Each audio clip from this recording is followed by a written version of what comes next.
क्या बात कर रहे हैं?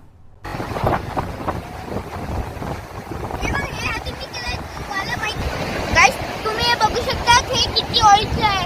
तो पाण्यातून येतो. तुम्हाला माहिती होतं? माहिती नसेल तर मला कमेंट मध्ये सांगा. माहिती आहे गाइस? हे तुम्हाला माहिती आहे कशामुळे होत असेल? हे पावसाळ्यामुळे नाही तर असं पाण्यामध्ये कधी आम्ही आलेला तेव्हा पण गरमीकडे मी आलेला ते ह्याच्यात असं वेळ फेकत आहोत. म्हणजे तुम्हाला माहिती असेल तर यास सांगा, नाही माहिती असेल तर नो सांगा कमेंट सेक्शन मध्ये. बाय.